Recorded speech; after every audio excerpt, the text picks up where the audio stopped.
진리를 떠나지 말라라는 제목으로 함께 은혜를 나누고자 합니다. 한때 세계를 제패했던 큰 성 니느웨는 이제 하나님에 의해서 멸망을 당하고 있습니다. 하나님이 친히 대적이 되셔서 니느웨를 심판하시고 있습니다. 하나님은 니느웨 성을 피의 성이라고 부르시면서 화가 있을 것이라고 말씀하셨습니다. 니느웨가 황폐하게 되었으나 애곡하며 위로할 자가 없을 것이라고 말씀하셨습니다. 하나님의 니느웨를 심판하셨습니다. 하나님은 처음부터 니느웨를 심판하시러 작정한 것이 아닙니다. 하나님은 니느웨를 사랑하셔서 요나 선지자를 통해서 회개를 촉구했습니다. 그때 왕으로부터 모든 백성에 이르기까지 굵은 베옷을 입고 제위에 앉아서 회개했습니다. 금식을 선포하고 악한 일과 손으로 행한 강포에서 떠났습니다. 그래서 하나님께서 뜻을 돌이키셔서 재앙을 내리지 않았습니다. 또한 니느웨는 이스라엘을 위한 징계의 도구로 하나님께 쓰임을 받기도 했습니다. 하나님은 범죄한 이스라엘을 징계하시기 위해서 니느웨를 들어서 사용하셨습니다. 하나님과 하나님의 말씀을 떠난 이스라엘의 몽둥이로 니느웨를 사용하셨습니다. 그래도 하나님께 돌아오지 않았던 북이스라엘은 BC 722년에 이 아수르에 의해서 멸망을 당했습니다. 그리고 남은 유다도 끊임없이 이 니느웨에 의해서 괴롭힘을 당하게 되었습니다. 그런 니느웨가 그때로부터 100년이 지난 지금 하나님의 심판을 받고 있습니다. 질투하시며 보복하시는 하나님이 친히 대적이 되셔서 니느웨를 심판하시고 있습니다. 진노하시며 분노하시는 하나님께서 니느웨를 멸망시키고 있습니다. 오늘 말씀을 통해서 니느웨가 왜 이렇게 심판을 당하고 있는지, 또 니느웨 심판을 통해서 우리에게 주시는 교훈이 무엇인지 살펴보면서 은혜를 나누고자 합니다. 하나님은 죄악이 관용한 니느웨를 심판하셨습니다. 오늘 본문 1절에 보면 화 있을진저 피의 성이여 그 안에는 거짓이 가득하고 포악이 가득하며 탈취가 떠나지 아니하는도다, 이렇게 기록되어 있습니다. 하나님은 니느웨 성에 화가 있다고 말씀하고 있습니다. 화 있을진저 이렇게 말씀하시고 있는데 하나님의 화는 바로 심판을 의미합니다. 하나님께서 니느웨 성을 심판하신다는 것입니다. 하나님께서 직접 대적이 되셔서 심판하시는 것이 바로 화 있을진저입니다. 그러므로 우리는 하나님의 화가 우리에게 임하지 않도록 조심해야 합니다. 하나님이 우리를 향하여 화 있을진저 이렇게 말씀하지 않도록 조심해야 된다는 것입니다. 하나님의 진노는 피할 수가 없고 하나님의 분노는 감당할 사람이 없기 때문입니다. 하나님의 심판 앞에 설 사람이 없기 때문입니다. 우리는 하나님의 화가 우리에게 미치지 않도록 조심해야 합니다. 그러기 위해서는 우리는 하나님께서 어떤 사람들에게 화를 내시고 누구에게 화를 바라시는지를 알아야 됩니다. 그래야 우리가 하나님의 심판과 하나님의 진노를 피할 수 있기 때문입니다. 첫째로 하나님은 진리를 받아들이지 않고 진리를 비방하는 사람들에게 하나님의 화가 임합니다. 오늘 1절에 보면 니느웨 성에는 거짓이 가득하고 포악이 가득하며 탈취가 떠나지 않는다고 말하고 있습니다. 그들이 하나님을 두려워하지 않았다는 것을 말합니다. 니느웨 사람들이 하나님의 말씀에 순종하지 않고 멸시했다는 것입니다. 그들이 하나님의 뜻이 아니라 자기의 소견에 옳은 대로 행동했다는 것을 말합니다. 이것이 진리를 받아들이지 않고 비방하는 것입니다. 그러므로 우리는 하나님을 두려워해야 되는데, 하나님을 두려워한다는 것은 하나님을 무서워하는 것이 아니라 경외한다는 것입니다. 하나님을 높이고 모든 영광을 하나님께 올려드리는 것이 하나님을 경외하는 것입니다. 이런 사람들은 하나님의 말씀이 진리임을 믿고 진리를 받아들이고 순종합니다. 이런 사람들은 자기들의 걸음이 하나님 앞에 있음을 알고 진리 안에서 살아갑니다. 그리고 하나님의 사람들은 하나님을 경외하는 사람들은 자신의 뜻이 아니라 하나님의 뜻을 이루려고 노력합니다. 이것이 바로 진리를 받아들이는 것입니다. 그러나 진리를 받아들이지 않고 비방하는 사람들에게는 하나님의 화가 임합니다. 그들이 하나님을 의지하지 않고 세상을 의지하기 때문입니다.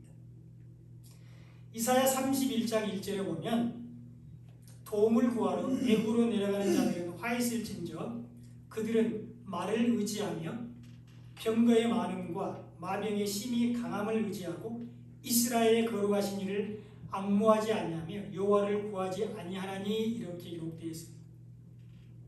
도움을 구하러 애굽으로 내려가는 사람들에게 하나님의 화가 있다고 말하는데 애굽은 바로 세상을 상징합니다. 하나님을 의지하지 않고 세상을 의지하는 사람들에게 하나님의 화가 임합니다. 이런 사람들은 하나님의 말씀을 의지하지 않고 말을 의지합니다. 세상을 의지하는 사람들은 병거의 많음과 마병의 강함을 의지합니다. 그리고 이스라엘의 거룩하신 이 하나님을 의지하지도 않고 구하지도 않습니다. 이런 사람들이 진리를 받아들이지 않고 비방하는 사람들로서 하나님의 화가 임하게 됩니다. 이것이 진리의 말씀인 복음을 믿지 않는 것이기 때문입니다. 마태복음 11장 21절에 보면 화 있을진저 고라시나 화 있을진저 벳세다야 너희에게 행한 모든 권능을 두로와 시돈에서 행하였더라면 그들이 벌써 베옷을 입고 제에 앉아 회개하였으리라 이렇게 기록되어 있습니다. 여기서 말하는 고라신과 벳세다는 예수님이 가장 많이 복음을 전했던 갈릴리 지역에 있는 도시들입니다. 그리고 두로와 시돈은 이방 지역입니다. 그런데 예수님께서 이 고라신과 벳세다를 책망하시면서 너희에게 행한 권능을 두로와 시돈에서 행했더라면 그들이 벌써 제에 앉아서 회개했을 것이다 이렇게 책망하시는데요. 그들이 복음을 받아들이고 믿었을 것이라고 말씀하시는 것입니다. 복음만이 모든 믿는 자를 구원하시는 하나님의 능력이 되십니다. 그리고 예수님이 세상에서 행하신 모든 권능은 오직 복음을 전하는 일이었습니다. 그리고 그 복음을 전하기 위해서 그 복음을 전하기 위한 수단으로서 예수님은 귀신을 쫓아내시고 병을 고치시고 죽은 자들을 살리셨습니다. 바람과 바다를 부딪혀서 잠잠하게 하셨고요. 보리떡 몇 개와 물고기 2마리로 수많은 사람들을 먹이셨습니다. 표적과 은사와 기적을 행하셨습니다. 그러나 이것은 복음을 전하기 위한 수단이었습니다. 복음을 가리키는 화살표요 세미온입니다. 수단을 통해서 증거하시는 복음, 화살표가 가리키는 복음만이 바로 참 권능입니다. 그 복음을 고라신과 벳세다에 전했지만 믿지 않았습니다. 아브라함의 자손이라고 말하는 유대인들이 예수님을 믿지 않았습니다. 표면적인 유대인들이 복음을 받아들이지 않고 믿지 않았습니다. 이런 사람들이 하나님과 교회를 비방하는 사람들로서 하나님의 화를 입게 됩니다. 이사야 45장 10절에 보면 아버지에게는 무엇을 낳았소 하고 묻고 어머니에게는 무엇을 낳으려고 해산의 수고를 하였소 하고 묻는 자는 화 있을진저 이렇게 기록되어 있습니다. 여기에 아버지는 하나님을 말씀하고 어머니는 예수님의 핏값으로 세우신 교회를 말씀합니다. 하나님은 우리를 구원하시기 위해서 예수님을 이 땅에 보내주셨습니다. 예수님이 하나님이 낳으신 독생자입니다. 물론 예수님 자신이 하나님이시지만 인간의 이해를 돕기 위해서 하나님의 구원 계획을 깨닫게 하기 위해서 예수님을 하나님의 아들이라고 말하고 있습니다. 그 예수님이 해산한 수고를 통해서 이 땅 가운데 복음의 교회를 만드셨습니다. 복음으로 우리를 하나님의 자녀가 되게 하셨습니다. 복음을 받아들이고 믿는 우리가 영적인 아브라함의 자녀이며 내면적인 유대인입니다. 그러므로 아버지에게 무엇을 낳았소? 이렇게 묻는 것은 예수님을 통한 하나님의 구원 계획을 믿지 않는 것으로 이것이 하나님을 비방하는 것입니다. 예수님을 하나님의 아들 메시아로 인정하지 않는 것입니다. 또 어머니에게 무엇을 낳으려고 해산의 수고를 하였느냐고 묻는 것은 예수님의 핏값으로 세워진 교회를 통해서 전하는 복음을 받아들이지 않는 것으로 이것이 교회를 비방하는 것입니다. 한 사람 한 사람이 교회인 성도들이 전하는 복음을 받아들이지 않는 사람들이 바로 교회를 비방하는 것으로 이런 사람들에게 하나님의 화가 임하게 됩니다. 이렇게 복음을 받아들이지 않고 믿지 않는 사람들에게 하나님의 화가 임합니다. 또한 반대로 하나님은 한 사람 한 사람의 교회인 성도들에게도 화가 임한다고 말씀하셨는데요. 우리가 복음을 전하지 않을 때, 우리가 복음으로 영혼을 구원하지 않을 때입니다. 우리가 복음을 전해서 예수님의 잃은 양들을 찾지 않을 때 하나님의 화가 임한다고 말씀하셨습니다. 이것이 에스겔 3장 17절로 18절에 잘 나와 있습니다. 인자야, 여기서 말하는 인자는 문자적으로는 에스겔 선지자를 말하죠. 인자야, 그러나 영적으로는 모든 믿는 사람들, 우리들을 인자라고 말씀하고 있습니다. 인자야, 내가 너를 이스라엘 족속, 여기서 이스라엘 족속은 구원을 받아야 되는 사람들을 말합니다. 예수님이 찾으시는 잃은 양들을 이스라엘 족속이라고 말하고 있죠. 내가 너를 이스라엘 족속의 파수꾼, 복음 전도자, 생명을 살리는 사람으로 세웠으니 너는 내 입의 말, 복음을 듣고 나를 대신하여 그들을 깨우치라. 복음을 전해서 생명을 살리라. 이렇게 말씀하는 겁니다. 가령 내가 악인에게 말하기를 너는 꼭 죽으리라 할 때에 내가 깨우치지 아니하거나 말로 악인에게 일러서 하나님의 말씀을 전해서 그의 악한 길을 떠나 생명을 구원하게 하지 아니하면, 복음을 전해서 살리지 않으면 그 악인은 그의 죄악 중에서 죽으려니와 내가 그의 핏값을 내 손에서 찾을 것이다. 이렇게 말씀하셨습니다. 복음을 전하지 않는 사람들에게 하나님의 화가 임한다고 분명하게 말씀하고 있습니다. 그래서 예수님은 우리에게 복음을 전하라고 말씀하셨는데요. 마태복음 28장 19절로 20절에 보면 너희는 가서 모든 민족을 제자로 삼아 아버지와 아들과 성령의 이름으로 세례를 베풀고 내가 너희에게 분부한 모든 것을 가르쳐 지키게 하라. 볼지어다 내가 세상 끝날까지 너희와 항상 함께 있으리라. 이렇게 말씀하셨습니다. 이것이 예수님이 제자들에게 마지막으로 부탁하신 지상 명령입니다. 예수님의 제자인 우리들에게 복음을 전하라고 말씀하셨습니다. 우리는 복음을 전하는 삶을 살아야, 그러나 우리가 전하는 복음을 받아들이지 않고 비방하는 사람들에게는 하나님의 화가 임합니다. 둘째로, 거짓 말씀으로 진리를 떠나게 하는 사람들에게 하나님의 화가 임합니다. 오늘 본문 4절에 보면 이는 마술에 능숙한 미모의 음녀가 많은 음행을 함이라. 그가 그의 음행으로 여러 나라를 미혹하고 그의 마술로 여러 족속을 미혹하느니라. 이렇게 기록되어 있습니다. 이 니느웨 성이 심판을 받는 것은 마술에 능한 음녀의 음행 때문이라고 말하고 있습니다. 음행으로 나라를 미혹하고 여러 족속들을 마술로 미혹하기 때문이라고 말씀하고 있습니다. 마술은 사람을 속이는 것입니다. 교묘한 말로 사람을 속이는 것이 마술입니다. 진리가 아닌 것을 진리인 척 속이는 것이 마술입니다. 그리고 음녀는 이러한 속이는 말로 진리를 떠나게 하는 사람들을 말합니다. 하나님이 아닌 우상을 섬기게 하는 사단이 마술에 능한 음녀입니다. 이러한 음녀의 마술에 미혹되어서 우상을 섬기는 것이 바로 음행입니다. 탐심 때문에 하나님을 우상처럼 섬기는 것이 음행을 행하는 것입니다. 예수님을 믿지 않고 예수님이 행하신 기적이나 은사나 표적만을 따르는 것이 바로 음행입니다. 예수님이 행하신 권능인 복음이 아닌 복음을 가리키는 수단, 화살표를 쫓아가는 것이 바로 음행입니다. 그런데 니느웨는 이러한 음행으로 나라를 미혹하고 여러 족속들을 마술로 미혹해서 심판을 받았습니다. 속이는 말로 성도들을 유혹하는 사람들에게 하나님의 화가 임합니다. 거짓 말씀으로 믿는 사람들을 넘어지게 하는 사람들에게 하나님의 화가 임합니다. 기복신앙이나 신비주의, 은사주의를 따르게 하는 사람들에게 하나님의 화가 임합니다. 잘 살기 위해서는 세상적인 신도 섬겨야 된다고 미혹하는 사람들에게 하나님의 화가 임합니다.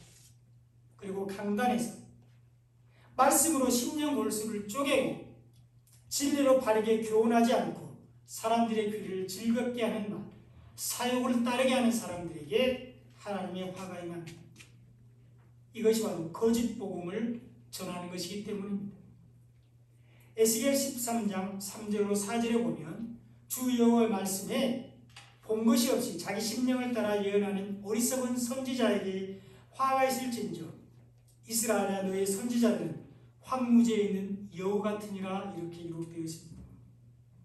본 것이 없이 자기의 심령을 따라 예언하는 사람들에게 하나님의 화가 임하게 됩니다. 성경을 통해서 말씀을 통해서 눈으로 본 하나님이 아니라 귀로 들은 하나님을 전하는 사람들에게 하나님의 화가 임합니다. 기록된 말씀, 진리의 말씀이 아닌 사람의 말을 전하는 사람들에게 하나님의 화가 임합니다. 생명을 구원하는 복음이 아닌 거짓 복음을 전하는 사람들에게 하나님의 화가 임합니다. 이런 사람들이 황무지에 있는 여우들인데 이런 여우들이 포도원을 허무는 사람들입니다. 아가서 2장 15절에 보면 우리를 위하여 여우 곧 포도원을 허는 작은 여우를 잡으라 우리의 포도원에 꽃이 피었습니다. 이렇게 기록되어 있습니다. 성도들을 위해서 포도원을 허는 작은 여우를 잡으라고 말씀하고 있는데 이 포도원이 바로 교회입니다. 생명의 말씀인 복음 있는 교회를 포도원으로 비유하고 있습니다. 그런데 여우가 포도원을 허물고 있다고 말씀하고 있는데요.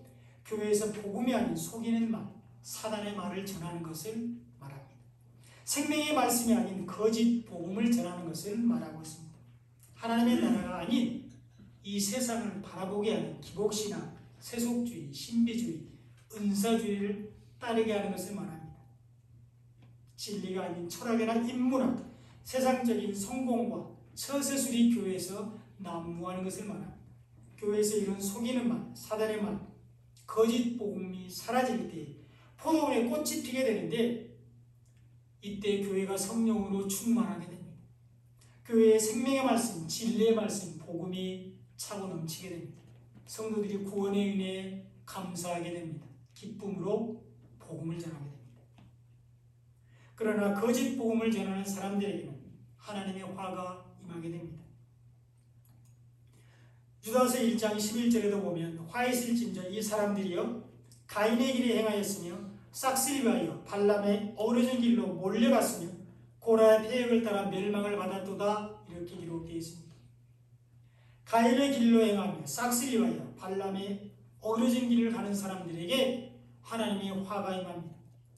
고라의 폐역을 따르는 사람들에게 하나님의 화가 임하게 됩니다. 이 가인은 하나님의 것이 아닌 땅의 것으로 하나님께 제사를 드렸습니다. 양의 첫 새끼 예수님을 드리지 않고 세상의 것으로 제사를 드렸습니다. 하나님은 오직 예수님만 받으십니다. 가인은 영과 진리의 예배가 아닌 종교적인 행위, 땅의 것으로 땅의 말씀으로 예배를 드렸습니다. 이것이 하나님을 모르는 예배로 하나님은 이런 예배를 받지 않으십니다. 또 발람은 싹쓸이와 어우러진 길로 갔는데 이런 사람들이 요한복음 10장에서 말하는 삭군 목자들입니다. 이런 목자들은 양을 돌보지 않고 이리가 오면 도망을 가는데 영혼의 구원과 하나님의 나라가 아닌 자기들의 유익을 구하기 때문입니다. 예수님만이 우리의 진정한 목자가 되십니다.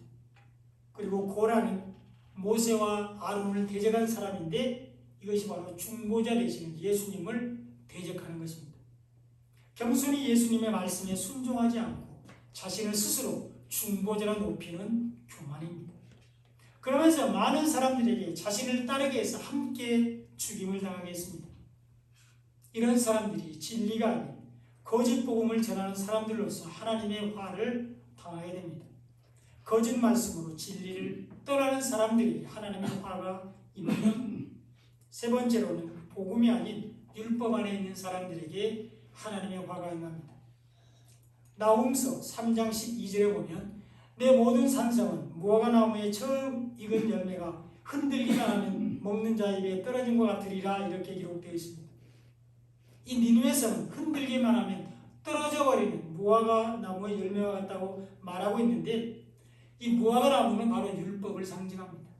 온전한 결실을 맺지 못하는 율법을 상징하고 있습니다. 갈라디아서 3장 10절에도 보면 무릇 율법 행위에 속한 자들은 저주 아래에 있나니 기록된 바 누구든지 율법책에 기록된 대로 모든 일을 항상 행하지 아니하는 자는 저주 아래에 있는 자라 하였음이라 이렇게 기록되어 있습니다. 율법 안에 있는 사람들에게 하나님의 화가 임한다고 말씀하고 있습니다. 그들은 하나님을 믿는 믿음이 아닌 하나님의 은혜가 아닌 율법책에 기록된 모든 것을 지켜야 한다고 가르치기 때문입니다. 행위로 자기들의 행위로 구원을 받으려고 하기 때문입니다. 그러나 율법은 믿음에서 난 것이 아니라고 갈라디아서 3장 12절에서 말씀하고 있습니다. 누가복음 11장 52절에 보면 화이슬진저 너희 율법 교사여 너희가 지식의 열쇠를 가져가서 너희도 들어가지 않고 또 들어가고자 하는 자도 막았느니라 이렇게 기록되어 있습니다. 율법 교사들에게 하나님의 화가 있다고 말씀하고 있습니다. 구원을 받으려면 율법을 지켜야 된다고 가르치기 때문입니다. 그들이 지식의 열쇠를 가졌으나 자기들도 들어가지 않고 또 들어가고자 하는 자도 막았다고 말씀하고 있는데요. 율법으로 죄를 깨닫는 것이 바로 율법 교사들이 가진 지식의 열매입니다. 율법으로 죄를 깨닫고 복음으로 나아가는 것이 바로 지식의 열쇠입니다. 이것이 율법의 영광으로 모세가 하나님께 율법을 받았을 때 모세의 얼굴에 잠깐 광채가 났습니다. 그러나 이 율법 교사들은 율법으로 죄를 깨닫게 하지 않고 율법을 지켜야 한다고 가르쳤습니다. 그러면서 정작 자신들은 율법을 지키지 않았는데 이것을 예수님이 마태복음 23장 3절로 4절에서 책망하셨습니다. 이 예수님의 책망은 율법을 지켜야 된다고 말씀하시는 것이 아닙니다. 율법을 통해서 죄를 깨달아는 것입니다. 율법을 지킬 수 없음을 깨닫고 복음으로 나아오라는 것입니다. 우리를 대신해서 율법을 다 지키신 예수님께 나아오라는 것입니다. 예수님은 우리에게 있는 율법의 무거운 멍에를 벗겨주시기 위해서 십자가를 지었습니다. 그리고 복음으로 나오지 않고 율법 안에 있는 사람들에게는 하나님의 화가 임합니다. 넷째로 외식하는 사람들에게 하나님의 화가 임합니다. 예수님이 가장 싫어하는 사람들이 바로 외식하는 사람들이었습니다. 예수님의 사역을 기록한 이 사복음서에 보면 외식하는 사람들을 예수님이 강하게 책망하시는 말씀이 많이 나옵니다. 예수님께서 가장 싫어하시고 가장 많이 책망하시는 사람들이 바로 외식하는 사람들이었습니다. 마태복음 23장 25절에 보면 화 있을진저 외식하는 서기관들과 바리새인들이여 잔과 대접의 것은 깨끗이 하되 그 안에는 탐욕과 방탕으로 가득하게 하는도다 이렇게 기록되어 있습니다. 외식하는 서기관들과 바리새인들에게 하나님의 화가 임하는데 그들이 잔과 대접의 것은 깨끗이 하되 그 안에는 탐욕과 방탕으로 가득하기 때문입니다. 사람들에게 거룩하게 보이려고 종교생활을 하지만 예수님을 믿지 않기 때문입니다. 율법을 잘 지킨다고 자랑하지만 복음을 받아들이지 않고 믿지 않기 때문입니다. 그들이 육체의 할례는 자랑하지만 복음을 받아들이는 마음의 할례를 받지 않기 때문입니다. 이런 사람들에게 하나님의 화가 임합니다. 또 마태복음 23장 27절에 보면 화 있을진저 외식하는 서기관들과 바리새인들이여 회칠한 무덤 같으니 겉으로는 아름답게 보이나 그 안에는 죽은 사람의 뼈와 모든 더러운 것이 가득하도다 이렇게 책망하셨습니다. 외식하는 서기관들과 바리새인들에게 화가 임하는데 회칠한 무덤같이 겉으로는 아름답게 보이지만 그 안에는 죽은 사람의 뼈와 더러운 것이 가득하기 때문입니다. 겉과 속이 완전히 다르기 때문인데 이것이 바로 외식입니다. 유대인들은 1년에 한 번 무덤을 하얗게 회를 칠했습니다. 이 평토장한 무덤 이렇게 반반하니까 봉분이 없으니까 무덤인지는 몰라요. 그래서 1년에 한 번씩 이 평토장한 무덤을 하얗게 회를 칠했습니다. 무덤을 눈에 잘 띄게 해서 행인들이 무덤에 접촉하지 않도록 하기 위해서입니다. 그리고 또 모세의 율법에 따르면 시체나 이 무덤을 만진 자는 7일 동안 부정해지기 때문입니다. 그리고 이렇게 하얗게 해를 칠한 무덤은 빛이 나면 반사돼서 아름답게 보였습니다. 겉으로는 그렇지만 무덤 안은 죽은 사람의 살과 뼈가 썩어가는 심히 부패한 곳입니다. 겉으로는 사람에게 옳게 보이지만 생명의 말씀인 복음이 없는 것을 비유해서 말씀하고 있습니다. 누가복음 11장 43절에도 보면 화이슬진저 너희 바리새인들이여 너희가 회당의 높은 자리와 시장에서 문안받는 것을 기뻐하는도다 이렇게 기록되어 있습니다. 외식하는 바리새인들에게 화가 있는데 그들이 회당의 높은 자리와 시장에서 문안받는 것을 기뻐하기 때문입니다. 겸손히 자신을 낮추지 않고 스스로 높이고 자랑하는 것을 말합니다. 하나님께 영광을 돌리지 않고 하나님을 이용해서 자기가 영광을 받는 것을 말하고 있습니다. 이것이 율법의 특징입니다. 율법은 자기의 의를 자랑하고 스스로를 높입니다. 이런 사람들에게 하나님의 화가 임합니다. 마가복음 7장 6절에서 7절에도 보면 이르시되 이사야가 너희 외식하는 자에 대하여 잘 예언하였도다. 기록하였으되 이 백성은 입술로는 나를 공경하되 마음은 내게서 멀도다. 사람의 계명으로 교훈을 삼아 가르치니 나를 헛되이 경배하는도다. 이렇게 책망하셨습니다. 외식하는 사람들에게 하나님의 화가 임하는데 그들이 입술로는 하나님을 공경한다고 말하지만 마음은 하나님에서 멀기 때문입니다. 말로는 하나님을 경외한다고 말하지만 하나님의 말씀을 신뢰하지 않기 때문입니다. 하나님의 계명이 아닌 사람의 계명을 가르치기 때문입니다. 하나님의 말씀보다 장로들의 유전이나 교회의 전통을 앞세우는 것을 말합니다. 본질인 말씀보다 수단이나 모형인 형식이나 절차를 더 중요하게 여기는 것을 말합니다. 이런 사람들이 하나님을 헛되이 경배하는 사람들로서 하나님의 화가 임하게 됩니다. 또 마가복음 7장 8절로 9절에도 보면 너희가 하나님의 계명은 버리고 사람의 전통을 지키느니라. 또 이르시되 너희가 너희 전통을 지키려고 하나님의 계명을 잘 버리는도다. 이렇게 책망하고 있습니다. 외식하는 사람들에게 하나님의 화가 임하는데 그들이 하나님의 계명을 버리고 사람의 전통을 따르기 때문입니다. 사람의 전통을 지키려고 하나님의 계명을 버리기 때문입니다. 이런 사람들에게 하나님의 화가 임하게 됩니다. 그러므로 우리는 하나님의 계명을 잘 지켜야 되는데요. 하나님의 계명은 우리가 예수님을 믿고 서로 사랑하는 것입니다. 이것이 요한일서 3장 23절에 잘 나와 있습니다. 그의 계명은 이것이니 곧 그의 아들 예수 그리스도의 이름을 믿고 그가 우리에게 주신 계명대로 서로 사랑할 것이니라. 이렇게 기록되어 있습니다. 예수님을 믿는 것이 하나님의 계명을 지키는 것인데 예수님이 하나님의 아들이심을 믿는 것이 바로 예수님을 믿는 것입니다. 예수님이 그리스도이심을 믿는 것이 예수님을 믿는 것입니다.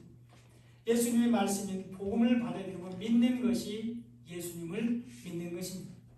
이것이 바로 하나님을 사랑하는 것입니다.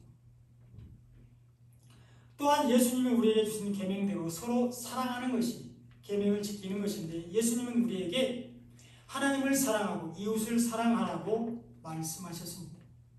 마태복음 22장 37절로 38절에 보면 예수께서 이르시되 내 마음을 다하고 목숨을 다하고 뜻을 다하여 주 너희 하나님을 사랑을 하셨으니 이것이 크고 첫째 되는 계명이요. 이렇게 기록되어 있습니다. 마음을 다하고 목숨을 다하고 뜻을 다하여 하나님을 사랑하는 것이 크고 첫째 되는 계명입니다. 우리가 하나님을 사랑하는 것이 크고 첫째 되는 계명인데 하나님이 보내신 예수님을 믿는 것이 바로 하나님을 사랑하는 것입니다. 예수님이 말씀하신 복음을 받아들이고 믿는 것이 하나님을 사랑하는 것입니다. 하나님은 우리에게 예수님을 믿고 예수님의 말씀을 들으라고 말씀하셨기 때문입니다. 그리고 우리가 하나님을 사랑한다면 우리는 하나님의 말씀을 기쁘게 듣고 순종하게 됩니다. 우리가 예수님을 믿고 복음을 받아들이고 믿는 것이 바로 하나님을 사랑하는 것입니다. 이것이 크고 첫째 되는 계명입니다. 이어서 마태복음 22장 39절로 40절에 둘째 계명이 나옵니다. 둘째도 그와 같으니 내 이웃을 내 자신같이 사랑하라 하셨으니 이 두 계명이 온 율법과 선지자의 강령이니라 이렇게 기록되어 있습니다. 이웃을 내 자신같이 사랑하는 것이 크고 둘째 되는 계명입니다. 여기서 말하는 이웃은 아직 첫째 계명 안에 들지 않는 사람들을 말합니다. 예수님과 복음을 믿지 않는 사람들을 말하고 있습니다. 그들에게 예수님을 전하고 복음을 전하는 것이 바로 이웃을 사랑하는 것입니다. 예수님은 우리에게 내 자신같이 이웃을 사랑하라고 말씀하셨습니다. 우리는 예수님을 믿음으로 구원을 받았습니다. 우리는 복음을 받아들이고 믿음으로 영생을 얻었습니다. 우리는 예수님을 믿고 복음을 받아들이며 사망에서 생명으로 옮겨졌습니다. 그러므로 이웃을 내 자신같이 사랑하라는 말씀은 이웃에게 내가 믿는 예수님을 전해서 구원을 받게 하라는 것입니다. 내가 받아들이고 믿는 복음을 전해서 영생을 얻게 하라는 것입니다. 예수님을 전하고 복음을 전해서 그들을 사망에서 생명으로 옮기라는 것입니다. 이것이 이웃을 내 자신같이 사랑하는 것으로 크고 둘째 되는 계명입니다. 이 두 계명이 온 율법과 선지자의 강령이라고 말씀하고 있는데 여기서 말하는 온 율법과 선지자는 모든 성경을 가리키는 것입니다. 모든 성경이 이 두 계명, 즉 하나님 사랑과 이웃 사랑에 대해서 말씀하고 있습니다. 모든 성경이 예수님을 믿고 복음을 받아들이고 믿으라고 말씀하고 있습니다. 이웃에게 예수님과 복음을 전하라고 말씀하고 있습니다. 이것이 성경이 기록된 목적입니다. 그러나 외식하는 사람들에게는 하나님의 화가 임합니다. 하나님은 죄악이 관용한 니느웨를 심판하셨습니다. 이 하나님의 심판은 너무 무섭고 끔찍합니다. 하나님의 심판은 인간이 감히 상상할 수 없을 정도로 아주 무섭고 철저한데 심판의 아주 작은 단면을 시각적으로 보여주는 장면이 오늘 본문 2절과 3절에 나옵니다. 다 같이 한번 읽어보겠습니다. 시작. 휙휙하는 채찍 소리, 윙윙하는 병거 바퀴 소리, 뛰는 말, 달리는 병거, 충돌하는 기병, 번쩍이는 칼, 번개 같은 창, 죽임당한 자의 때, 죽음의 큰 무더기, 무수한 시체여 사람이 그 시체에 걸려 넘어지나니. 이것이 심판의 아주 작은 모습입니다. 우리가 그나마 심판의 일부라도 상상할 수 있도록 조금 소개된 것입니다. 니느웨 성에 사람을 때리는 채찍 소리가 난무합니다. 사람을 죽이기 위해서 달리는 병거의 바퀴 소리가 요란합니다. 말을 탄 기마병들과 전차를 탄 기병들의 숫자가 얼마나 많은지 서로 충돌합니다.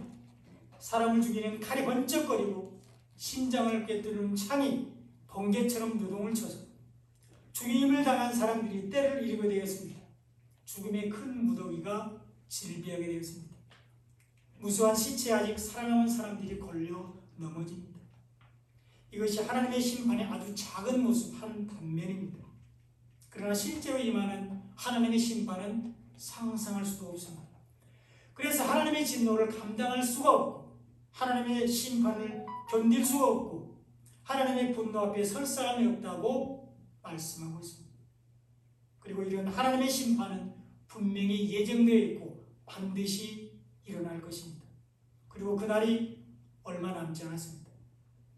그러므로 우리는 하나님의 심판을 받지 않도록 조심해야 합니다. 하나님의 진노가 우리에게 임하지 않도록 조심해야 합니다. 하나님의 분노가 우리에게 미치지 않도록 조심해야 합니다. 진리를 받아들이지 않고 진리를 비방하는 사람들에게 하나님의 화가 임합니다. 거짓 말씀으로 진리를 떠나게 하는 사람들에게 하나님의 화가 임합니다. 복음이 아닌 율법 안에 있는 사람들에게 하나님의 화가 임하게 됩니다. 그리고 외식하는 사람들에게 하나님의 화가 임합니다. 그러므로 우리는 진리를 받아들이고 진리를 떠나지 말아야 합니다. 삼위일체 하나님이 진리이시며 예수님을 통해서 우리를 구원하시는 것이 바로 진리입니다.